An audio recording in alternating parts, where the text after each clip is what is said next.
नमस्कार दोस्तों, स्वागत है आप सभी का हमारे YouTube चैनल सत्य धर्म वचन में। दोस्तों, आज हम पीपल सिंचने की कथा सुनेंगे और साथ ही किस दिन पीपल नहीं सिंचना चाहिए ये भी जानेंगे। एक दिन ऐसा भी है जब पीपल को नहीं सिंचना चाहिए। वो कौन सा दिन है जानेंगे इस कथा में। हमारे जीवन में माता लक्ष्मी का बहुत ही महत्व बताया जाता है। कहा जाता है कि पीपल सिंचने और इसकी कथा को सुनने से माता लक्ष्मी प्रसन्न होती है और हमारे घर में धन धान्यों की कोई कमी नहीं होती। तो आइए लक्ष्मी माता तथा पीपल पतवारी मतलब पीपल सिंचने की कथा का श्रवण करते हैं। प्रिय भक्तों, कथा शुरू करने से पहले अगर आपने चैनल को सब्सक्राइब नहीं किया है तो कर ले। तो चलिए सुनते हैं ये पावन कथा। एक ग्वालन थी, उसने अपनी बहू से कहा कि तू दूध दही बेचा। तो बहू दूध दही बेचने गई। सावन का महीना था, वहाँ पर सब औरतें पीपल सींचने आती थी, तो वह भी वहाँ पर बैठ गई और औरतों से पूछने लगी कि तुम क्या कर रही हो। तो औरतें बोली कि हम तो पीपल की पतवारी सींच रहे हैं। तो उसने पूछा इससे क्या होता है। औरतों ने जवाब दिया कि इसके करने से अन्न धन मिलता है, वर्षों का बिछड़ा हुआ पति मिलता है। उस बहू ने कहा कि तुम तो पानी से सींच रही हो, अगर ऐसी बात है तो मैं दूध दही से सींचूंगी। उसकी सास रोज कहती कि तू दूध दही बेचकर पैसे लाकर मुझे दे।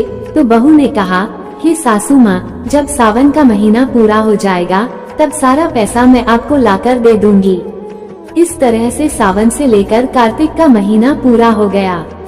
पूनम के दिन वो बहू पीपल पतवारी के पास धरना लेकर बैठ गई। तब पीपल में से माता लक्ष्मी जी प्रकट हुई।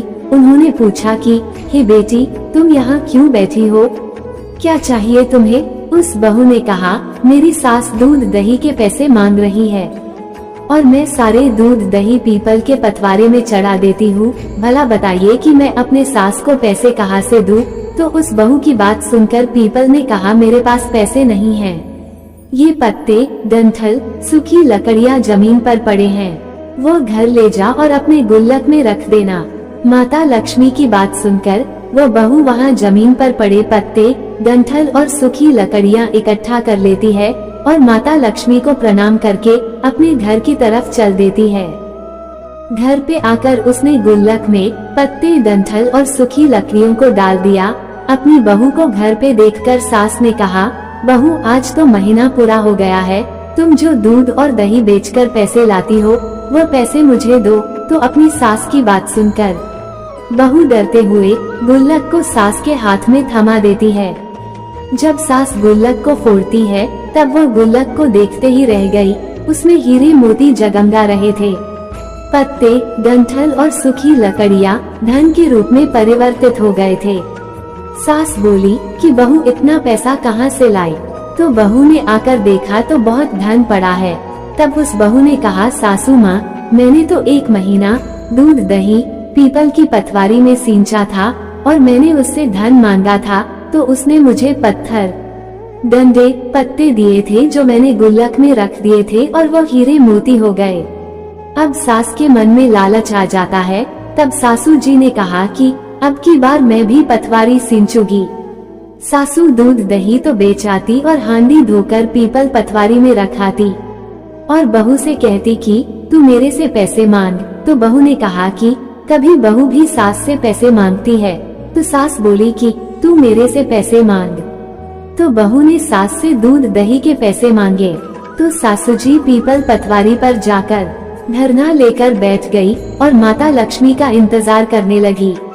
माता लक्ष्मी भी उस पीपल के पेड़ से निकलती है और उन्होंने सास से पूछा, तुम्हें क्या चाहिए।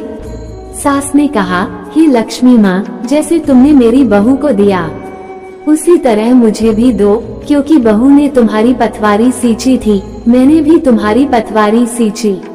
ये सुनकर माता लक्ष्मी ने कहा, देखो पास में पड़ा डंठल, पत्ते और सूखी लकड़ियाँ उठा लो और कहा इसे ले जाकर अपनी गुल्लक में रख देना। सास बहुत खुश हो जाती है और जल्दी से पत्ते, डंठल और सूखी लकड़ियाँ इकट्ठा कर लेती है और अपने घर जाकर उसने गुल्लक में रख दिया। फिर जब बहू ने गुल्लक फोड़कर देखा तो उसमें कीड़े मकोड़े चल रहे थे। बहू ने अपनी सास से कहा, सासू माँ ये क्या है? तो सास देखकर बोली कि पीपल पतवारी ने तेरे को तो अन्न धन दिया और मुझे कीड़े मकोड़े दिए। ये सुनकर घर के सभी सदस्य कहने लगे कि बहू ने तो सच में पीपल की पतवारी सींची थी और लक्ष्मी जी को खुश किया था, और सासू जी धन की भूख से सींचती थी। इसलिए हे पतवारी माता, जैसे बहू को दिया वैसा सबको देना, और जैसा सासू जी को दिया वैसा किसी को मत देना। जय पतवारी माता, जय माता लक्ष्मी। प्रिय भक्तों, यदि आपने हमारे चैनल सत्य धर्म वचन को सब्सक्राइब नहीं किया है तो सब्सक्राइब कर लीजिए, लाइक करिए, शेयर करिए और बेल के बटन को भी प्रेस कर लीजिएगा, जिससे हमारे आने वाले नए वीडियो की नोटिफिकेशन आपको मिल जाए। आइए सुनते हैं अब दूसरी कथा। एक बूढ़ा ब्राह्मण था, वो रोज पीपल को जल से सींचता था। पीपल में से रोज एक लड़की निकलती है और कहती है, पिताजी मैं आपके साथ जाऊंगी। ये सुनते सुनते बूढ़ा दिन ब दिन कमजोर होने लगा, तो बुढ़िया ने पूछा कि क्या बात है? बूढ़ा बोला कि पीपल से एक लड़की निकलती है और कहती है कि वो भी मेरे साथ चलेगी। ये सुनकर बुढ़िया बोली कि कल ले आना उस लड़की को, जहाँ 6 लड़कियाँ पहले से ही हमारे घर में है, वहाँ 7वीं लड़की और सही। अगले दिन बूढ़ा उस लड़की को घर ले आया। घर लाने के बाद बूढ़ा ब्राह्मण आटा मांगने गया, तो उसे पहले दिनों की अपेक्षा आज ज्यादा आटा मिला था। जब बुढ़िया वो आटा छानने लगी तो लड़की ने कहा कि लाओ माँ, मैं छान देती हूँ। जब वो आटा छानने बैठी तो परात भर गई। उसके बाद माँ खाना बनाने जाने लगी, तो लड़की बोली कि आज रसोई में मैं जाऊंगी। तो बुढ़िया बोली कि ना, तेरे हाथ जल जाएंगे। लेकिन लड़की नहीं मानी और वह रसोई में खाना बनाने गई, तो उसने तरह तरह के 36 व्यंजन बना डाले और आज सभी ने भरपेट खाना खाया। इससे पहले वो आधा पेट भूखा ही रहते थे। रात हुई तो बुढ़िया का भाई आया और कहने लगा कि दीदी मैं तो खाना खाऊंगा। बुढ़िया परेशान हो गई कि अब भाई के लिए खाना कहाँ से लाएगी। लड़की ने पूछा कि क्या बात है माँ? उसने कहा कि तेरा मामा आया है और रोटी खाएगा, लेकिन रोटी तो सबने खा ली है, अब उसके लिए कहाँ से लाऊंगी? लड़की बोली कि तू चिंता मत कर, मैं बना दूंगी। और वह रसोई में गई और मामा के लिए 36 व्यंजन बना दिए। मामा ने भरपेट खाया और कहा भी कि ऐसा खाना इससे पहले उसने कभी नहीं खाया है। बुढ़िया ने कहा कि भाई तेरी पावनी भांजी है, उसी ने बनाया है।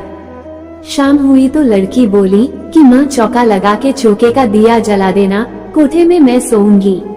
बुढ़िया बोली कि ना बेटी तू डर जाएगी, लेकिन वो बोली कि नहीं मैं नहीं डरूंगी, मैं अंदर कोठे में ही सोऊंगी। वो कोठे में ही जाकर सो गई। आधी रात को लड़की उठी और चारों ओर आंख मारी तो धन ही धन हो गया। वह बाहर जाने लगी तो एक बूढ़ा ब्राह्मण सो रहा था।